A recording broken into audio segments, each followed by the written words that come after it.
The people? Dapat bang i-post sa social media ang pagtulong mo sa ibang tao o isang organisasyon? A. Yes. B. No. Ano kaya ang sagot ng people? Your 5 seconds start now. 5, 4, 3, 2, 1. Time's up! Miss Suzy, bakit no ang sagot mo? Actually, mahirap siyang sagutin kasi parang parehong may advantage if you post.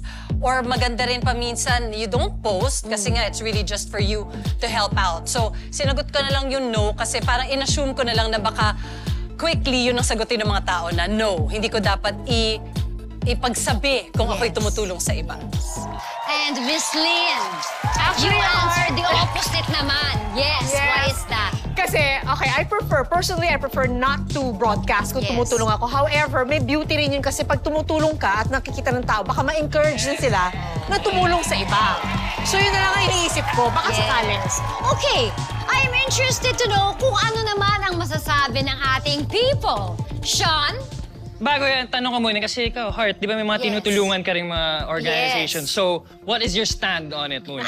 Ako, for the longest time, no eh. Hindi kasi ako mahilig mag-post kasi nga iniisip ko kung anong tingin ni Lord ang tama. Points ko na lang sa heaven, sa afterlife ko ang iisipin. But, bilang we are also public figures, in a sense, it's good to create awareness for certain organizations. So, from time to time, it's a yes. There's strength, tama. Thank you very Sabi ni Miss much. Suzy. Kaya tatanungin na natin yung people. Hello po, ano pang pangalan natin, madam? Crystal po. Ikaw, anong opinion mo? Honestly, nung nabasa ko talaga yung tanong, nahirapan ako. Kasi pwedeng yes, pwedeng no. Pero as... Oo, yun yung dalawang choices eh. Bilang mahiyain, hindi ko kasi preferred na yung mag-post basta-basta. And then, katulad ni Miss Heart, kasi idol ko talaga si Miss Heart, na nakikita ko talaga na tumutulong siya pero hindi niya binobroadcast. So yun, for me, it's a no. Gusto mo privado lang eh, no? Pero ito, tanungin na natin. Thank you so much, Crystal. Tanungin natin na nag-iisang Jusa Joy. Ikaw, anong opinion mo dito? Ako, yes. Dapat nating i-post yung mga pagtulong natin sa social media pero with an exception. Hanggat maaari, mag-post tayo nang hindi natin pinapakita yung itsura o kalagayan ng mga tinutulungan natin kasi somehow it's a form of exploitation. Tayo naman natin na nakikita nila yung mga ganong kalagayan nila kasi kung ako din naman natutulungan, ayokong pinopost yung pagmumukha ko at pinapalandra na nangangailangan ako ng tulong. So yes, dapat natin siyang i-post kung ang goal natin is to inspire other people to help other people as well. Pero no to posting if ang goal lang natin ay mag-clout chase.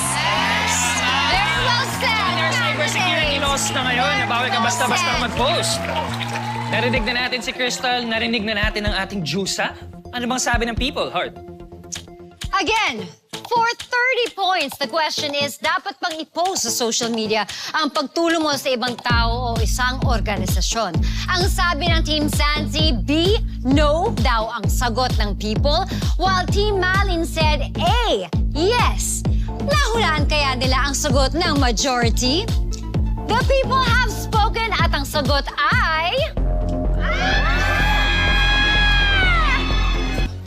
Dapat bang i-post sa social media ang pagtulong mo sa ibang tao o isang organisasyon?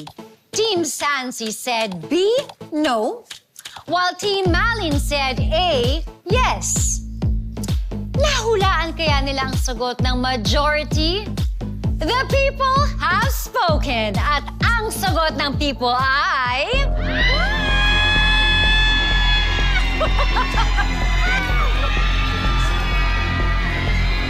Yes? Letter B! Wow! Letter B, 52%! A is 48! Tama si Susie! Congratulations! Very close! Mag-update tayo ng scores. Ang team ni Sansi na may 60 points habang naman may 30 points pa rin ang team ni Malin.